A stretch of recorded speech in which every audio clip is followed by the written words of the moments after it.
Bienvenidas y bienvenidos a este programa, ya lo dijo la Corte, en el cual analizamos los fallos emblemáticos, las sentencias más relevantes del Tribunal Constitucional de México. El día de hoy vamos a platicar con nuestras invitadas del amparo directo en revisión 6498 diagonal 2018, que es una eh, sentencia de la Suprema Corte que nos va a permitir entender una de las vertientes de esos actos abominables, deplorables, que son los actos de tortura, pero también nos va a permitir analizar la aplicación de la perspectiva de género como metodología de resolución de casos, específicamente en tratándose de mujeres, y también el tema de la flagrancia en cierto tipo de delitos, en este caso la trata de personas. Bueno, para entender esta importante sentencia, le doy la bienvenida al programa a Sofía de Robina de la Secretaría Técnica de Combate a la Tortura del Instituto Federal de Defensoría Pública. Sofía, bienvenida, ya lo dijo la Corte. Muchas gracias, un gusto estar acá. Y para nosotros recibirte.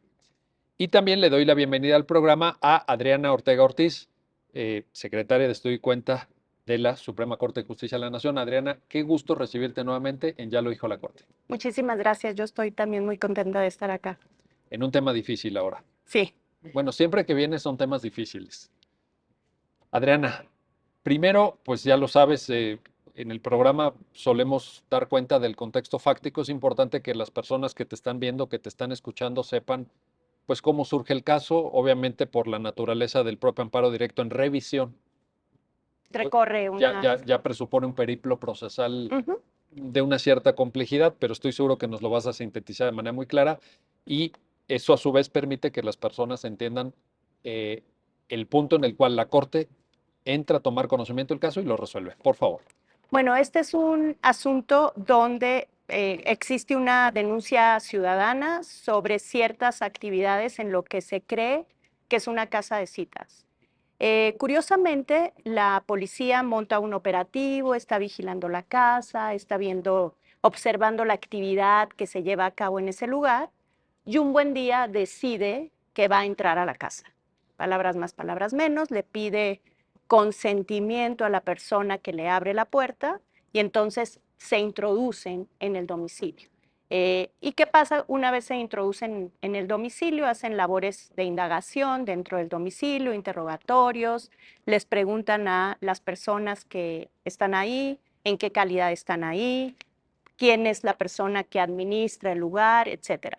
Y entonces llegan a nuestra inculpada, la protagonista, por decirlo de alguna manera, de este amparo, y que aparentemente fue señalada por las personas, por las mujeres que estaban ahí, como la persona que administraba el lugar.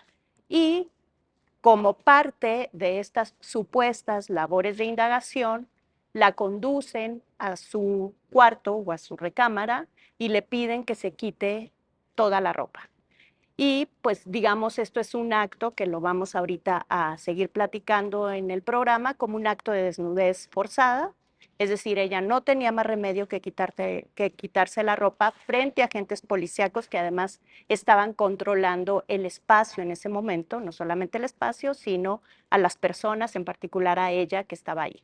El caso, finalmente, por estas acusaciones o por estas declaraciones de las personas que se encontraban en el lugar y los señalamientos de que ella administraba el lugar junto con otra persona, esta mujer enfrenta un proceso penal por el delito de trata de personas. Lo enfrenta, como ya lo sabemos, hablando de este viaje procesal, lo enfrenta en primera instancia. El juez de primera instancia la considera responsable de este delito, le impone una pena de 31 años de prisión. Ella apela, es decir, va a la segunda instancia donde se revisa lo que ha hecho el juez de primera instancia. La sala o el tribunal de apelación o el revisor de esta sentencia de primera instancia dice todo estuvo bien, el juez lo hizo perfecto y se confirma la sentencia. Después de que se confirma la sentencia, Clara, que así la vamos a llamar porque es el nombre ficticio que acoge la Suprema Corte en este caso, va al amparo directo ante un tribunal colegiado. El tribunal colegiado otra vez dice que todo estuvo en orden, que su detención fue legal, que ese es uno de los alegatos que va a surgir ahí a lo largo de la secuela procesal, un alegato de detención ilegal, un alegato también de desnudez forzada y un alegato de no se ha juzgado mi caso con perspectiva de género. Y el tribunal colegiado contesta, tu detención fue legal, ignora, o sea, ni siquiera se pronuncia sobre el asunto de desnudez forzada y finalmente dice, pues, independientemente de que apliquemos o no la perspectiva de género, tú eres responsable del delito y otra vez confirma la sentencia. Con esos alegatos constitucionales, ya ves que siempre que se necesita o que se solicita que un caso llegue a la Corte, debe haber un alegato de constitucionalidad. Pues en este caso, pues son 3 alegatos de constitucionalidad. La desnudez forzada como un posible acto de tortura, la ilegalidad de la detención, es decir, la detención de acuerdo con ciertos parámetros constitucionales debe cumplir con ciertos requisitos. Entonces, pareciera que había que verificar que la detención se había ajustado justo a esos requisitos constitucionales. Y por último, el asunto de la ausencia de juzgamiento con perspectiva de género, como una especie, no lo quiero decir de manera tan fuerte, pero una especie de ignorancia en el sentido de no lo vi, no en el sentido de no lo sé, sino como una especie de ignorancia en el sentido otra vez de no lo vi, de los tribunales anteriores de observar la necesidad de acercarse a este fenómeno con perspectiva de género, por cosas que vamos a platicar, supongo yo, más adelante. Así es, así es. Gracias Adriana por esta síntesis. Sofía, voy contigo ahora porque, bueno, vamos a analizar cada uno de estos temas. Cada uno de estos temas, pues, amerita un análisis por separado, pero te planteo preliminarmente el de tortura y una cuestión que me impresiona, lo digo así con toda su extensión de la palabra, de la sentencia, porque, por ejemplo, en el párrafo 42 se afirma que la proscripción absoluta de la tortura es una directriz marcada por diversos instrumentos internacionales suscritos por México y en una nota a pie de página, que es la nota a pie de página 14, se ofrece un listado enorme de instrumentos internacionales que luego permite a la Corte afirmar en ese mismo párrafo 42 que el derecho a estar libre de tortura pertenece al dominio del jus cogens, que ya es Lo más alto. me atrevo a decir, la protección más fuerte, la muestra del compromiso más sólido de un Estado para luchar contra la barbarie, que es la tortura, y también el diálogo que a partir de este conjunto de instrumentos internacionales la Corte hace con el derecho internacional de los derechos humanos, ¿no? Completamente. Bajo, un comentario. No, diría que en eso la sentencia es sumamente relevante porque recupera todos los instrumentos que ya dices en una nota al pie, pero que permiten establecer los criterios claramente que implican no solamente definir la tortura, sino frente a ello, qué tiene que ocurrir, qué le corresponde hacer a las autoridades, cuáles son sus obligaciones. Y hay que decir que en materia de tortura, que es una de las más graves violaciones a derechos humanos, como ya lo señala Ceci Cogens, pero además con mayor presencia en el sistema penal mexicano, porque está fuertemente asociada generalmente a la comisión en contextos de detención, como ocurrió en este caso, muchas veces a la generación de prueba, no solamente a la confesión, sino otras pruebas, pero también ocurre en otros contextos como forma de castigo, como forma de humillación, y es algo que lamentablemente seguimos enfrentando en el sistema penal y desde el Instituto Federal de Defensoría Pública lo vemos cotidianamente. Cotidianamente. La presencia de la tortura sí es una realidad muy presente, sobre todo eso en contextos de detención. Lo han señalado así incluso el relator para la tortura de la ONU cuando vino a México en 2014, lo ha señalado así el Comité contra la Tortura de Naciones Unidas en las revisiones a México, la Comisión Interamericana, la Corte Interamericana con sentencias que son retomadas en este asunto. Y tenemos ya una ley, además, una ley general que retoma muchos de estos insumos desde 2017 y que por lo tanto dan todo un cuerpo normativo que me parece es ampliamente desarrollado en la sentencia, pero no solamente de nuevo para decir la tortura está mal, es una grave violación de derechos humanos, impacta en diversos derechos como la integridad, la libertad, incluso la intimidad en los casos de tortura sexual, sino que eso además acarrea obligaciones específicas que son las que tuvieron que analizarse en este caso para ver qué tenía que haber ocurrido cuando hay un alegato de tortura como ocurrió en este caso y que, como digo, ocurre presentemente. Y solamente para muestra decir, por ejemplo, que en la Secretaría Técnica de Combate a la Tortura tenemos más de 5,000 denuncias que han presentado las y los defensores de hechos que van de varios años atrás, pero que se han presentado de 2019 a la fecha. Actualmente, 5,000, a ver, 5,000 por año. es una cosa impresionante este dato que nos estás compartiendo.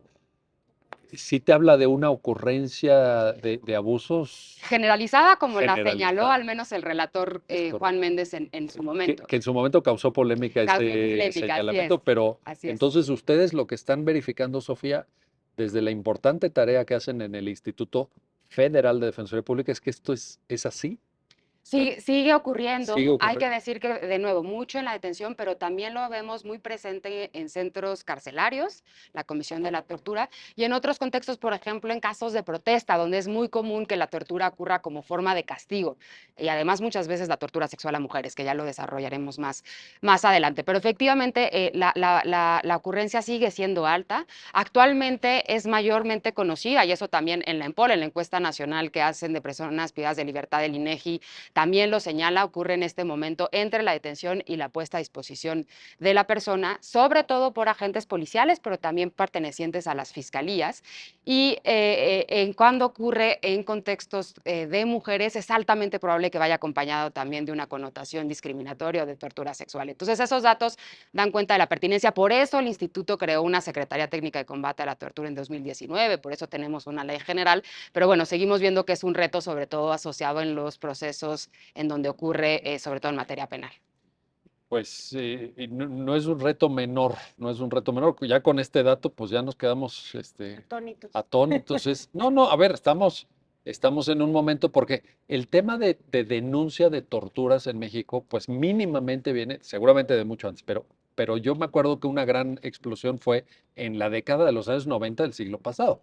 Así Estamos es, hablando ya de 30 años. ese dato es desde las primeras denuncias, aunque se interpusieron en 2019, porque es imprescriptible el delito de tortura. Los hechos de estas 5,000 denuncias son hay algunas incluso desde los 80s. Actualmente son más policías estatales las que están señaladas, más que federales, eso también hay que decirlo. En su momento la Policía Federal era quien más ocupó estos lugares, pero actualmente, sobre todo en el ámbito estatal, por policías estatales, sigue siendo muy recurrente.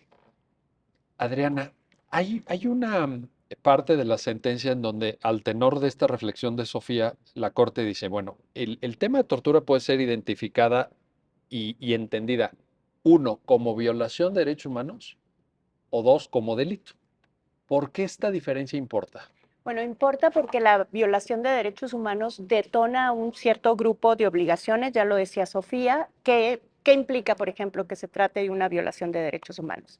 Una consecuencia inmediata es la exclusión probatoria, es decir, la exclusión de evidencia incriminatoria. Eso se tiene que ir porque se obtuvo de manera prohibida, de manera ilícita. Acuérdate que hay un derecho a ser juzgada con pruebas de carácter lícito, de manera que si tú obtienes la evidencia a partir de una violación de derechos humanos, esa evidencia no puede ser considerada en el proceso penal donde tú compareces como imputado o imputada. Pero también hay como la necesidad de que las autoridades que han incurrido en estos actos de tortura sean responsabilizadas. ¿Cómo son responsabilizadas? Cuando se les sigue una indagación, una indagatoria, una investigación para responsabilizarles penalmente de la tortura que han cometido.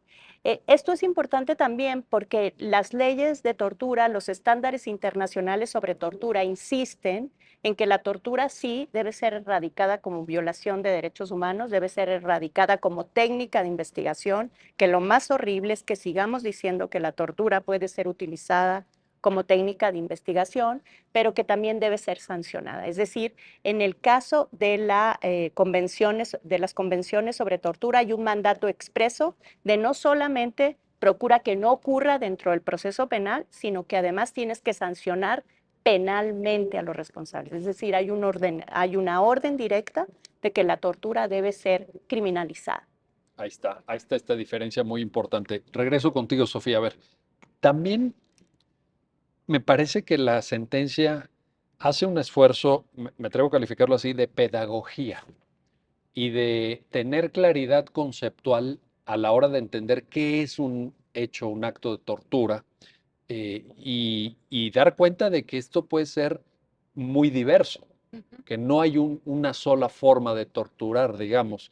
Eh, Cuéntanos esa parte y ayúdanos a entender en el marco de la reflexión que la Corte hace en la sentencia, cómo podemos nosotros caracterizar o conceptualizar a la tortura para que no se nos queden fuera hechos que a lo mejor, como en el caso concreto, alguien podría decir, pues no, a lo mejor es incómodo que estés totalmente desnudo frente a agentes aprensores, pero quién sabe si eso entre en la definición de tortura. Podría haber alguien que te hiciera ese planteamiento. Entonces, ayúdanos a entender esa parte, por No, favor. y completamente de acuerdo que en eso es muy útil la sentencia para conceptualizar la tortura y la tortura sexual, además, de forma específica. Y hay que decir que precisamente a partir de todo este cuerpo normativo, tanto internacional, con todas las comisiones que además México ha ratificado, forman parte, además hay, bueno, ya amplios estándares en la materia de cómo tienen que formar parte también del marco normativo y del parámetro de regularidad constitucional para las y los jueces y las diferentes autoridades. Y en eso son coincidentes tanto la legislación nacional como los estándares internacionales en reconocer que la tortura ocurre cuando hay sobre todo tres elementos. Uno tiene que ver con que sea un acto intencionado, que haya una intencionalidad en cometerse, que no haya sido un acto fortuito, por decirlo de alguna forma, que sea deliberado. El segundo tiene que ser que genere sufrimientos o daños en la persona, y estos tienen que entenderse tanto físicos como mentales, a partir de diferentes factores, tanto de la persona, pero incluso también de la comisión del acto, en la forma en la que se comete. Y el tercero tiene que ver que se cometa con una finalidad, y aquí es muy importante porque muchas veces se entendía que la tortura era solamente cuando se obtenía una confesión. Si bien esta puede ser una de las finalidades y en muchas ocasiones ha ocurrido, no es la única, y en eso es muy también clara la sentencia en establecer que puede cometerse, sí, para obtener pruebas, ¿no? No solamente la confesión, sino incluso señalar a otras personas, es comúnmente algo que ocurre, incluso para tomar objetos, por ejemplo, que puedan ser utilizados posteriormente para señalar la responsabilidad de la persona, por ejemplo, tomar un arma, pero también puede ocurrir en otros contextos como una forma de castigo, de humillación, de sometimiento, y esto es sumamente relevante cuando hablamos ya de la tortura sexual, es decir, cuando analizamos estos actos con perspectiva de género, ya lo abordaremos más adelante, porque en cada uno de estos tres elementos podemos observar que hay una perspectiva de género en la forma en la que se cometen, en los tipos de actos, en las zonas del cuerpo, incluso en donde se pueden someter los daños, en las amenazas que se utilizan a las mujeres y en la finalidad por la que se cometen. Y un elemento más adicional es que, bueno, estos actos tienen que ser cometidos por un agente estatal, por una autoridad, o por un particular, digamos, con aquiescencia del Estado, es decir, que la autoridad lo permita. Esos son los elementos que se tienen que considerar para establecer que existe tortura. Bueno, ese es nuestro punto de partida. Ahora, con ese punto, con ese contexto que ahorita Sofía nos acaba de plasmar con gran claridad, Adriana, el hecho de que desnuden de manera completa y total a una persona en el momento en el que se está ejecutando una detención, si bien es cierto al interior del domicilio, pero finalmente pues se trataba de una actuación de agentes del Estado mexicano, ¿es tortura? Sin duda, y no solamente lo afirma la sentencia de la Corte, sino que la Corte recoge en este sentido estándares internacionales de manera muy notable, y creo que siempre debe utilizarse como marco estas tres sentencias de la Corte Interamericana que fueron como graduales.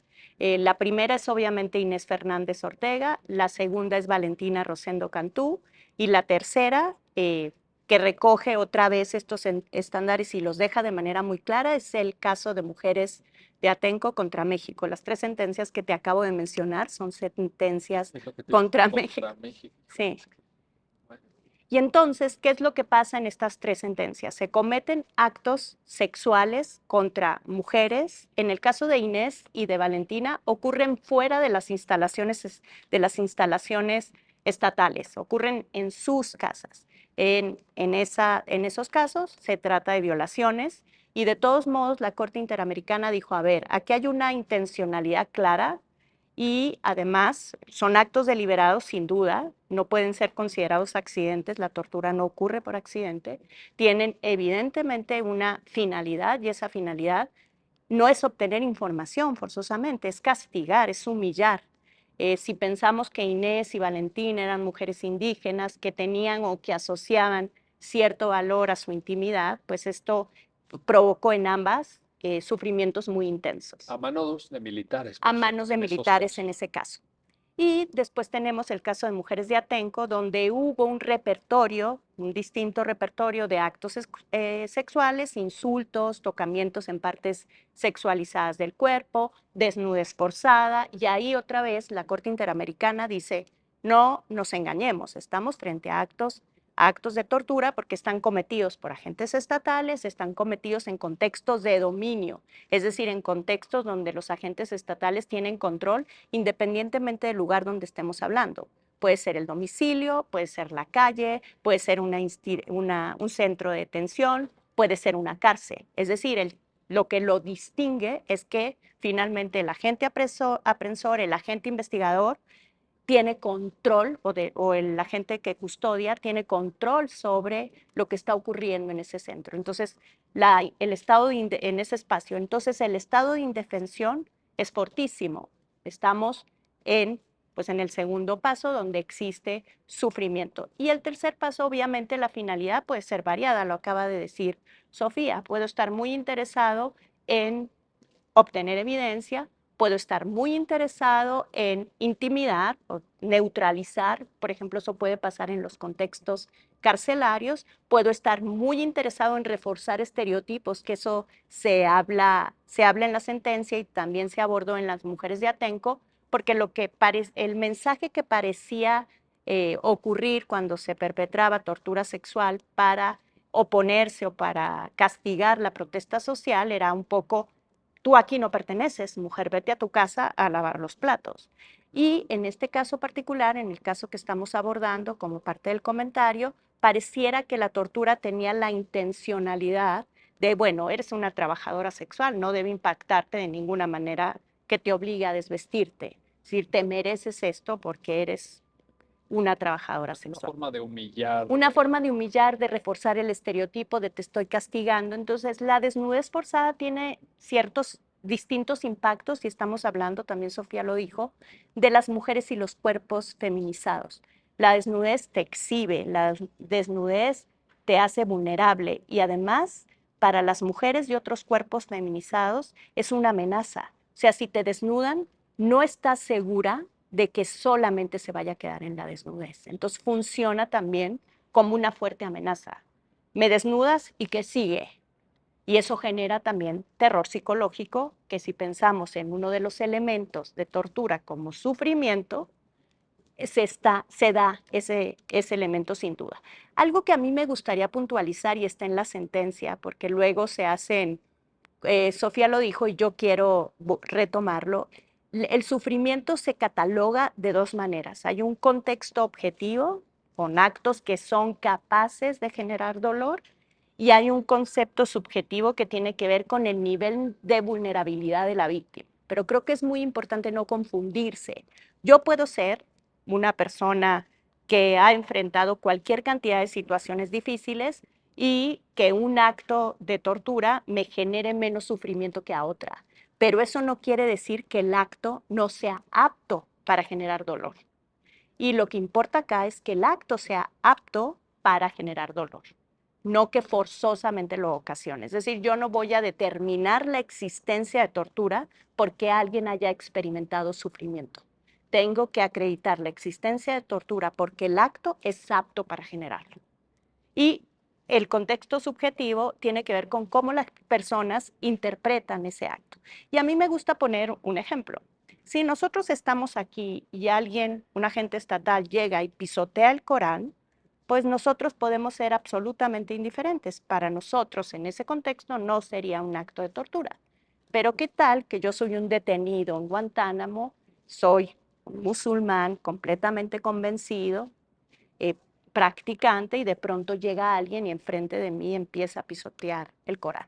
Entonces ese acto sí es absolutamente capaz de generarme sufrimiento. Entonces, por eso lo que decía Sofía se vuelve muy relevante. Hay que examinar el acto también en su contexto. Sin duda. Y Sofía, y aquí ya entramos propiamente Adriana, yo creo que nos está marcando con mucha claridad la línea al tema de tortura, pero en su vertiente sexual. Traigo a colación un párrafo en donde la sentencia refiere la famosa sentencia, a su vez, de la Corte Interamericana de Derechos Humanos del penal Castro y Castro contra Perú, en donde se habla, por ejemplo, dice, otras formas de violencia sexual incluyeron, refiriéndose a lo que en su momento aconteció en Perú, incluyeron amenazas de actos sexuales, manoseos, insultos con connotaciones sexuales, desnudo forzado, aquí específicamente lo está señalando la Corte Interamericana de Derechos Humanos, golpes en los senos, entre las piernas y glúteos, golpes a mujeres embarazadas en el vientre y otros actos humillantes y dañinos que fueron una forma de agresión sexual, en donde me parece que lo que aglutina estas diferentes formas de tortura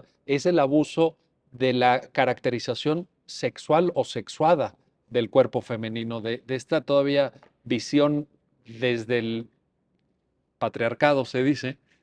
Sí. A mí no me gusta mucho usar ese término, pero reconozco que forma parte de las categorías propias de la teoría feminista, de imponer un dominio de los hombres sobre la sexualidad de las mujeres. O sea, por ejemplo, golpes en los senos.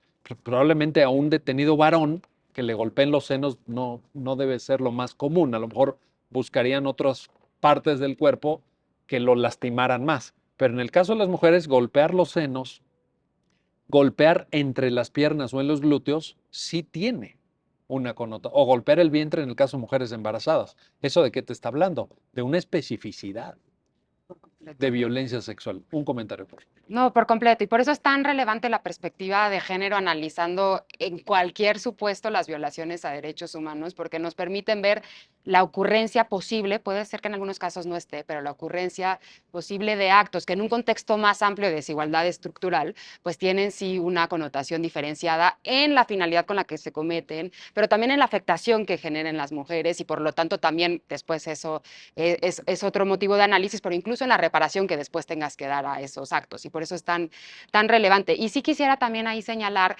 cómo también tiene tanta importancia por eso la voz de las mujeres al denunciar estos hechos. Es parte central de los estándares que provienen al menos de estas tres sentencias, de Inés Fernández, de Valentina Rosendo, de las mujeres de Atenco, y donde también las organizaciones que las han acompañado, que hay que decir que también han hecho un trabajo muy importante, el Centro Pro, Trachinolan, acompañándolas, han puesto sobre la mesa la relevancia de escuchar también su voz como parte central para probar que existió la tortura, sobre todo con un delito de naturaleza oculta, que es muy diferente que tenga otras pruebas y que por lo tanto el testimonio es central, pero también para poder entender cómo estos actos que tú ya señalabas en diferentes acciones pueden constituir tortura y que sobre todo, de nuevo, hago referencia a estos tres elementos. Hablan de una intencionalidad, es decir, no se les agredió en esas partes del cuerpo por error, hay todo una intención de hacerlo ahí, genera un sufrimiento específico que además no solamente es al cuerpo y a la integridad, sino la humillación, a la intimidad. Las sentencias de la Corte son muy claras en eso. Y también, bueno, hay una finalidad que puede tener, como ya decíamos, trascendencia en el proceso, pero también puede tener en la persona. Y ahí nada más añado un elemento más en lo que ya señalaba Adriana, que tiene que ver también con la responsabilidad reforzada de las autoridades como garantes. Sí. Es decir, las mujeres o cualquier persona que está sujeta a estar con una autoridad, está en una vulnerabilidad mayor. Si es una mujer en un contexto así, todavía esto se agrava y por lo tanto eso genera, por un lado, que la autoridad tiene mayor obligación para probar que cuando la persona estuvo con ella no sucedieron estos hechos, pero también tiene una obligación mayor de asegurar que no ocurran estos actos, que es más reprochable. Oye, esto, qué bueno que lo mencionas porque creo que también se plasma o se aterriza en cargas probatorias. Y por ahí la sentencia es muy clara cuando dice, a ver, no te estoy obligando a probar un hecho negativo, ¿no? Que no lo torturaste, que no lo vulneraste, etcétera. Te estoy diciendo que, uno, tienes calidad de garante y en función de eso tienes deberes de custodia, de respeto, de debida diligencia, etcétera. Pero si hay una lesión, si se certifica una lesión y todo, entonces vamos a operar presunciones, etcétera, de que algo pasó, ¿verdad? O sea, creo que el mensaje en relación a lo que apunta Sofía es poderoso también en la sentencia. Es poderoso en su impacto dentro del proceso, como ya lo decía Adriana, en su impacto como violación de derechos humanos para ver qué se tiene que excluir a partir de ese alegato de tortura, a partir además de un estándar que es atenuado cuando es como violación de derechos humanos, pero también en lo que ya comentaba Adriana, en la obligación también de investigar con debida diligencia y con perspectiva de género estos hechos como delito. Y ahí hay también todo pues sí, una importancia de ver cómo esto también se traduce en obligaciones reforzadas de las autoridades ministeriales para investigar estos hechos que lamentablemente, como muchas otras violaciones a derechos humanos, se cometen generalmente en impunidad. Es lo que te iba a decir, porque a mí me da la impresión que a veces está bien porque así tiene que ser, se da vista, etcétera, sí, pero eso ¿cuántas veces termina en sentencias condenatorias en el Estado mexicano? Sería interesante. Bueno, el último reporte que da el Estado al Comité contra la Tortura este año son 5 sentencias condenatorias. Entonces, A ver, 5 sentencias. esto da la Fiscalía General de la República, no tenemos los datos de las estatales, no las envían, pero en lo que va el propio estado de información al Comité contra la Tortura son 5 sentencias. Entonces nos habla ya desde ahí de la impunidad que está asociada a estos casos y más cuando además tiene que investigarse con perspectiva de Pero género. a ver, Si déjame. cruzas 5,000 con 5, Es lo pues que te te iba a decir. mueres. O sea, 1 de cada 1000 termina en sentencias Sí. y 999 terminan en impunidad. Eso, hasta ahora esa es la información y por eso también Estamos hablando la de información relevancia. oficial, Sofía. Las 5 sentencias que refiere el Estado es información oficial, que está en la página del Comité contra la Tortura No de es algo Naciones opinable. ¿No Unidas. lo habrá dicho una ONG? No lo habrá dicho, no, bueno, ¿Algún no sé que una académico, un ONG también académico? seguramente tienen datos relevantes. No, es información que da el propio Estado. Y las denuncias que hago referencia son denuncias que tiene registrado el Instituto Federal de la Defensoría Pública, que además es un órgano auxiliar del Consejo de la Judicatura Federal, y que da cuenta, pues sí, de la persistencia de estos actos y de que poco se ha hecho para avanzar en la investigación. No, pues muy poco. Poco, no, poquísimo. Poquísimo, O, casi o nada. casi nada. Vamos a hacer una pausa, vamos a hacer una pausa. Estamos platicando con nuestras invitadas del Amparo Directo en Revisión 6498, diagonal 2018, la definición de tortura y esa vertiente tan dolorosa, tan impune, ya lo acaban de escuchar ustedes, que es la tortura sexual. No se vayan, regresamos.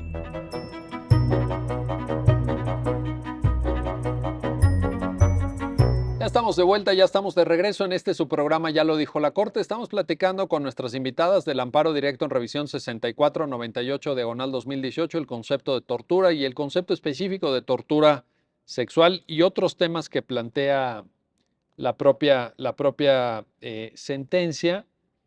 Y Adriana Ortega te planteó pues el siguiente tema. Ya platicamos de tortura, pero aquí hay un desarrollo, creo yo, bastante amplio, recuperando precedentes, en fin, literatura comparada, de perspectiva de género. ¿Por qué? ¿Por qué importa qué papel juega en el marco la sentencia y también en relación al caso concreto? Bueno, pues voy a empezar por cómo opera en el caso concreto, que era una preocupación, que fue una preocupación de la sala y por ende una preocupación de la Corte, que parecía que había una incomprensión de cómo operan las redes de trata. Ella, Clara, alega que ella también era víctima de trata de personas, lo cual el hecho de que ella estuviera vigilando o no la casa, eso no lo sabemos, eso no ha sido probado, no es suficiente para entender que no era víctima de trata de personas, porque justamente uno de los modus operandi de estas leyes, de estas redes de trata, perdón, a partir de la disminución de la voluntad de las defensas que empiezan a generar en las víctimas, hacen que en cadenita, por decirlo de alguna manera, en cadenita, mujeres vigilen a otras mujeres y entonces no queda claro que esas mujeres que quedan al final vigilando a otras mujeres tengan la misma intencionalidad criminal que los tratantes ni se beneficien de igual manera que los tratantes. Entonces, Y también hay un tema, ¿te acuerdas, Adriana? Porque lo platicamos tú y yo en otro programa, de hasta dónde llega la libre voluntad de estas personas para realizar esas conductas. sí, justo un tema en materia penal es muy importante y forma parte de la línea jurisprudencial que la Corte ha generado en materia de perspectiva de género, particularmente en los procesos penales, que lo que hay que cuestionar un poco es, se entiende que existe un delito cuando existe voluntad de cometerlo. Entonces creo que hay que hacerse preguntas muy serias a propósito de la voluntad. ¿Dónde está la voluntad? Si finalmente la ausencia de voluntad puede considerarse como algo que convierte la conducta atípica, es decir, la conducta no se comete porque no se sabe que se está cometiendo, o en realidad lo que estás enfrentando es una causa de justificación o la inexigibilidad de otra conducta, es decir, pasa... ¿O aminora el reproche Pues sí, porque en términos de cantidad de la pena? tiene las implicaciones desde el inciso A al inciso B, es decir, al inciso Z, por decirlo de alguna manera. Pasas por todas las categorías dogmáticas, por todos los elementos estructurales del delito y entonces dices, ¿tengo conducta típica, palomita o no? ¿Tengo conducta que no está justificada, palomita o no? ¿Tengo conducta que puedo entender como culpable, palomita o no? Y una vez, si yo recorro toda esa categoría, todo ese paso dogmático, y concluyo que sí tengo un delito, pues lo que tengo que hacer, justo a propósito de lo que dices, es poner mis ojos en la individualización de la pena y en el quantum de la reparación del daño. No puedes dar por hecho, eso sería prácticamente absurdo, que las mujeres siempre estamos en una posición de que no sabemos lo que estamos haciendo. Las mujeres tenemos agencia ética, lo dice la sentencia de manera muy clara. Eso significa que podemos tener la voluntad consciente de infringir la ley, sí, pero también podemos estar en situaciones donde no tenemos esa conciencia de manera clara. Entonces, la perspectiva de género lo que te permite es diferenciar entre los dos escenarios. Si tú introduces perspectiva de género, entonces te permite ver la situación de subordinación, cómo tuvo que ver o no con la comisión del delito, te permite ver si existen actos de violencia que te lleven a pensar como juzgador, juzgadora, de que la voluntad no está presente. Entonces aquí creo que la clave, cuando hablas de responsabilidad penal, es el lugar que tiene la voluntad, porque la voluntad es crucial cuando se habla de la comisión de un delito, la voluntad de cometerlo, el pensar que no te queda más remedio que cometerlo y la posibilidad de que aunque lo cometas estés en un escenario donde puedes ser sujeta a una individualización de la pena que sea menor. Y en este tipo de delitos me parece que lo que señalas es esencial, porque no puede haber una comisión, digamos, culposa de trata. Tiene que ser doloso. Los delitos de trata son siempre dolosos. Son siempre No, dolosos. no podemos pensar que cometemos el delito de trata por accidente, ¿no? Eso es como la clave. Ahora, Sofía, lo cierto es que en términos de la sentencia, sea para el efecto que sea, ya ahorita Adriana nos compartió un menú, creo yo, bastante amplio, porque además cada uno de esos puntos que señalaste ameritaría su propia reflexión en cuanto se configura la tipicidad, qué alcance tiene la responsabilidad, cómo valoramos el quantum de la pena. O sea, creo que cada punto probablemente sería objeto de un comentario. Pero lo cierto es que en términos de la sentencia, Sofía, lo que no puede dejar de hacer la persona juzgadora es introducir la perspectiva de género. Esa es la parte que la sentencia también deja claro. Es decir, podemos discutir y podemos analizar, y ahorita se ha comentado, para qué efecto, etcétera. Pero ciertamente la aplicación de perspectiva de género, eso sí, inequívocamente es obligatorio. ¿Estamos? Estamos, y eso creo que además es un llamado a que así tendría que ocurrir por todas las y los juzgadores en casos en donde haya una posibilidad de que exista una violación de estas características con motivo de género. Y una vez analizado se podrá determinar si existió o no y las características de una cosa u otra. Y me parece que en este sentido que ya decías de pedagogía de la sentencia, es muy claro en ir señalando cuáles son los pasos que implica una perspectiva de género, porque no es nada más citar los múltiples instrumentos, que además hay muchos en esta materia, sino cómo eso tiene que generar, identificar las situaciones de poder, cuestionar los hechos como se dieron, ¿no? Lo estoy leyendo tal cual de la sentencia, la valoración de las pruebas que realices, ordenar si es necesario que hayan más pruebas que te permitan entender este contexto o si necesitas más material probatorio, cuestionar la neutralidad del derecho, eso es muy importante porque muchas veces entendemos que el derecho tiene que ser neutral. No, en estos casos cuando hay desigualdad, muchas veces la neutralidad perpetúa esas desigualdades. Y a partir de eso, pues pues bueno, ya establecer el impacto que va a tener, no solamente en la verificación de la incidencia del orden social, de la calidad de género, sino también en la suficiencia de la prueba, bueno, lo que ya señalaba Adriana de forma muy clara, en el nivel de responsabilidad o no. Y eso es sumamente importante en este caso en particular de trata y con el tema de flagrancia, pero también en otros delitos, por ejemplo, como el delito de secuestro, que también es muy común, lo vemos muy seguido en el Instituto Federal de Defensoría Pública, en donde las mujeres muchas veces están sujetas ellas mismas a un entorno en donde no tienen esa voluntad y esa autonomía para decidir por completo. Quizá pueda haber un grado de reprochabilidad, pero no el que muchas veces se le asume, con además penas que muchas veces también de nuevo buscan castigar en demasía a las mujeres. O que se asume sin la perspectiva de género y entonces no se entiende la complejidad de la relación entre víctimas. Por ejemplo, en este caso parece que la sentencia sugiere que esta persona, Clara, podría ser a la vez víctima y victimaria. Sí. Entonces, sí, ya cuando aplicas perspectiva de género te das cuenta de ese carácter complejo de la responsabilidad. Efectivamente, y creo que eso es indispensable analizarlo como lo hace la sentencia, analizar en particular la responsabilidad penal. Y además me parece, y lo hablábamos hace un momento con Adriana, que cuando existe, por ejemplo, tortura sexual, es ya un foco rojo decir, bueno, y además que tanto esa intencionalidad que viste en los actos pudo estar presente también en la forma en la que estás asumiendo la responsabilidad de la persona. Porque si ya hubo un actuar discriminatorio presente en el acto de tortura, posiblemente también lo estés reflejando en la forma en la que estás asumiendo que la persona tenía, en este caso esta mujer, tenía cierta responsabilidad que muchas veces está bloqueada o está inmersa en una serie de estereotipos que no te hace poder ver si realmente estaba ejerciendo un acto ilícito o si estaba sometida también en un acto de poder y de sometimiento por parte del entorno y de la red de trata en la que se estaba dando el contexto. Ahí está esta parte de la sentencia. Hay otro tema, Adriana, que te quiero proponer, que es cuando la sentencia analiza la entrada en el domicilio.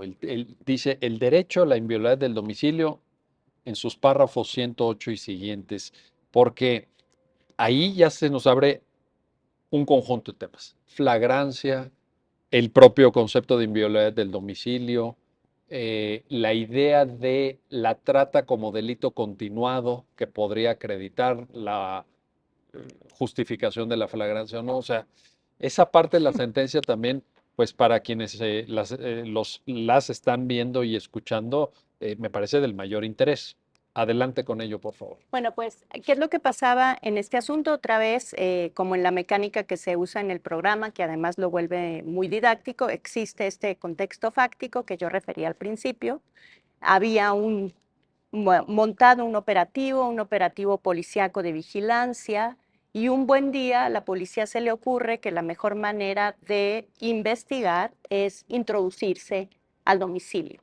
Y tocan en esta casa y obtienen, al parecer, el consentimiento de la persona que en ese momento les abre la puerta. Consentimiento que pues ya podemos empezar a poner entre paréntesis. No pareciera fácil que si llega un policía y te pide permiso para entrar a tu casa, tú vas a decir, no tienes derecho a entrar aquí. Y sobre todo sabiendo lo que puede haber adentro de la casa, ¿no? Exacto. Y entonces la policía se introduce y cuando detiene a Clara y a otras personas al introducirse en el domicilio, hace interrogatorios y demás, obtiene evidencia. Finalmente podemos entender que obtiene evidencia, y la justificación que colocan para justificar la legalidad de la detención en estas circunstancias es: estamos frente a un delito flagrante. En este caso, la trata de personas, porque se trata de un delito, o porque estamos hablando de un delito continuo o permanente que se está cometiendo todo el tiempo. Y pareciera como una excusa, por decirlo de alguna manera, para justificar, ha pasado con los delitos continuados o permanentes como una excusa para ejecutar estas detenciones sin que estés en presencia específica de alguno de los elementos del delito, porque lo muy importante de la flagrancia es que tú estés en presencia de uno de los elementos del delito. Es decir, por ejemplo, si tienes una denuncia de secuestro, que encuentres una víctima y que entonces tengas que rescatar a la víctima. En este caso, pues, Aparte, la trata tiene como un elemento subjetivo que le decimos los penalistas, que es esto de fines de explotación. Entonces, una exigencia muy importante de la flagrancia es que la persona, el agente aprensor, aprecie con los sentidos lo que podría ser la comisión de un delito. Sé que es un tema polémico, pero si hablamos de trabajo sexual voluntario, lo cual es una posibilidad, pues no queda claro que tú entras y ves a mujeres prestando servicios sexuales y puedas asumir que estás ante un evento de trata, porque te falta el elemento subjetivo que no es apreciable con los sentidos. Entonces, la Corte ha dicho, y creo que en eso tiene mucha razón, el domicilio es un espacio de intimidad. El Estado no puede con cualquier pretexto meterse a tu casa, ni nada que funcione como tu casa, donde tú haces y ejecutas actos de la vida privada. Podemos, por ejemplo, hablar de un hotel, ¿no? Es un lugar donde yo tengo expectativa de privacidad, es una extensión del Está domicilio, protegido por el artículo 16 constitucional. por supuesto. Entonces, si tú quieres entrar a esa esfera de intimidad, necesitas una orden. Me parece que en este caso, salvo la mejor opinión de ustedes, pareciera extraño que si yo estoy ejecutando como policía investigadora estos actos de investigación, estoy montando este operativo, estoy observando cierta actividad en esa casa, de pronto no se me ocurra que puedo obtener una orden de cateo de la Es lo que te iba a autoridad. decir, porque incluso en la regulación que hace el Código Nacional de Procedimientos Penales del cateo, se le dio precisamente mucha celeridad para este tipo de supuestos. Si ya estaba montado el operativo, si probablemente los hechos se cometieron a lo largo de una temporalidad más o menos extensa, no lo sabemos, pero podemos presuponerlo. Oye, pues pides la orden judicial de cateo, tienes un control externo de verificación de cumplimiento y te quitas de estas discusiones. Pero además señalas, Adriana, un punto que la sentencia también de manera muy clara aborda, que es que en tratándose del delito específico de trata de personas, no es algo que tú puedas ver como que se están robando el espejo de un carro allá afuera o algo así. Hay Todos los elementos del delito te quedan claros a golpe de vista, por decirlo de alguna manera, ¿no? así tiene que ser la flagrancia, ¿no? Sí, a golpe de vista. Dice, los presentes de la sala utilizan un verbo que me encanta, que es flagra. O sea, la flagrancia es porque flagra. ¿Qué significa? Que flagra, que brilla a todas luces, ¿no? Entonces lo puedes ver, cualquier persona, si piensas que la flagrancia autoriza detenciones de particulares, pues es claro que eso debe brillar y no quedarte duda de que estás ante la presencia de un delito. Y en este contexto era complicado asumir por el mero hecho de que hubiera cierta actividad en esa casa que se trataba evidentemente del delito de trata. Pero insisto, si había un dispositivo policíaco de vigilancia, Necesitas una orden de cateo y la puedes obtener. la puedes obtener. O sea, estamos hablando de esperar 3 horas más, no de esperar 3 meses más. O sea, No sé, ahí es un se... lapso pequeño. Y Y además es algo importante respecto a las órdenes de cateo, es que tú tienes como fiscalía un estándar no súper sofisticado para que un pues en juez, México, infortunadamente no. súper sofisticado para que un juez te autorice la ejecución de una orden de cateo. Tú tienes que tener indicios razonables. Y yo creo, no sé, quizás si yo fuera jueza negaría, hubiera negado la orden de cateo, no me parece que hubiera suficientes indicios razonables, pero puede ser que otro juez diga, pues sí, ahí hay una actividad extraña, ve y ejecuta una orden de cateo. Otra cosa importante que nos permite hablar también de la ilicitud del material que se obtuvo durante esa intromisión inadecuada al domicilio es una orden de cateo también te regula lo que puedes o no puedes obtener. Sí. Es decir, yo voy a revisar qué, voy a interrogar a quién y por qué. Tú necesitas definir esas cuestiones antes de solicitar la orden Y de el cateo. espacio geográfico también, Por porque qué tal que supuesto. dicen, oye, entramos y en esta casa, pero luego me advertí que hay una puerta y en el patio del fondo hay una puerta y pues yo no sabía si atrás de esa puerta había más personas también en temas de trata y entonces me metí, pero ya era la casa del vecino. Ah, caray, no, espérame. Y eso, precisamente una orden de cateo lo Lo delimita. circunscribe, lo delimita, ¿no? Claro. No, y quería agregar además Por favor. en esto que dice Adriana de forma muy clara, porque además muestra también una a veces omisión en la forma en la que se realizan las investigaciones. Es decir, a veces también para las policías es más fácil argumentar que hubo flagrancia o a entrar a un domicilio así en vez de realizar una investigación que permita detonar otros tipos de actos de investigación, como un cateo que tiene ciertos controles, como ya se decía, o realizar otro tipo de investigación para librar una orden de aprehensión, por ejemplo.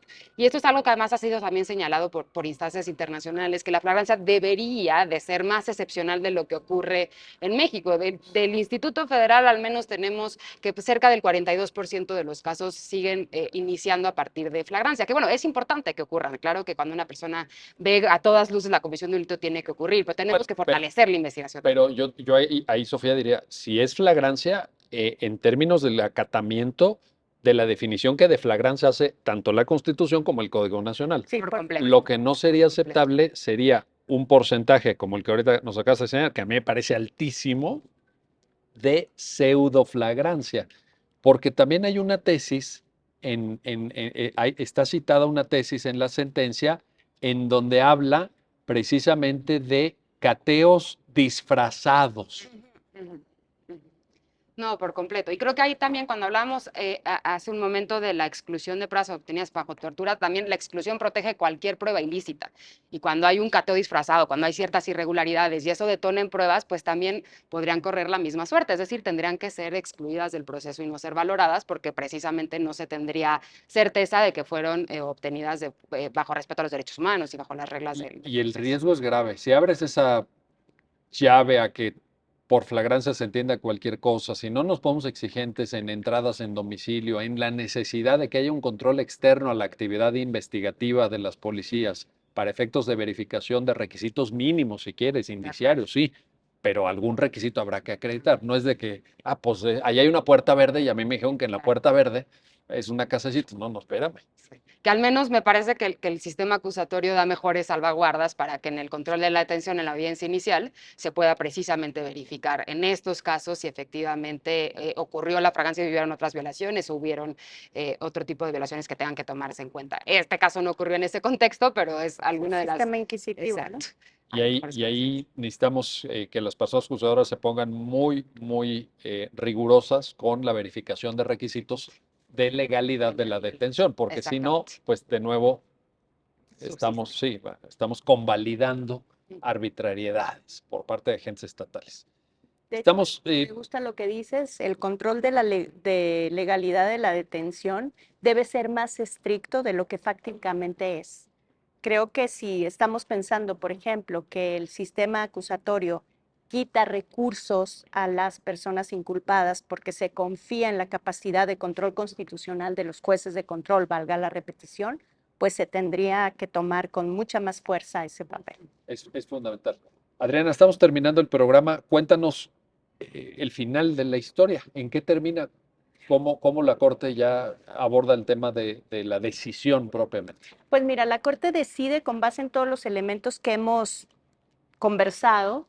Ya sabes que esto también es propio del sistema procesal mexicano. Lo que hace la Corte es hacer toda esta doctrina como un marco referencial, digamos, y devuelve los autos o la sentencia o el caso al tribunal colegiado para que el colegiado, con base en esta doctrina, decida sobre todo y en particular, porque finalmente lo dijo Sofía y de alguna manera lo dijimos todos, es lo que sigue en este asunto es excluir prueba y entonces con base en la prueba que te queda, por decirlo de alguna manera, determinar si esta persona puede ser responsabilizada, si Clara puede ser responsabilizada o no penalmente. Entonces, con base pues en los tres grandes temas que se abordaron en la sentencia, se dice, a ver, estudia colegiado por favor, qué tanta prueba surgió de esta detención ilegal producida con tortura sexual.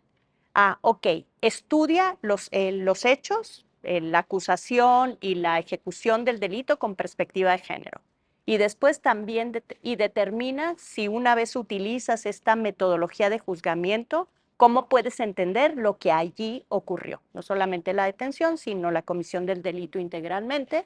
Y después vamos a estudiar la flagrancia y me vas a decir también qué pruebas debes excluir o entiendes que debes excluir una vez calificas que la detención no ocurrió en flagrancia y que hubo además una intromisión inadecuada al domicilio, porque hay cuestionamiento respecto de qué tanto se puede consentir o qué tanto evidentemente la persona podría estar en situaciones de dar consentimiento, y que no se trate pues de un cateo disfrazado. Entonces, una vez que haces todo eso, ahora sí decides si esta persona es responsable o no.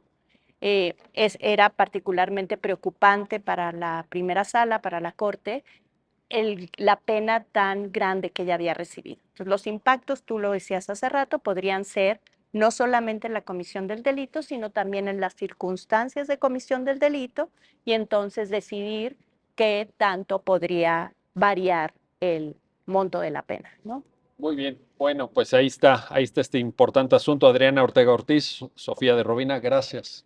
Gracias a las dos por ayudarnos a entender lo que dijo la Corte en este caso. Y gracias a usted que nos acompaña en este programa, ya lo dijo la Corte, en el cual se analizan los fallos emblemáticos, las sentencias más relevantes del Tribunal Constitucional de México. Gracias y hasta pronto.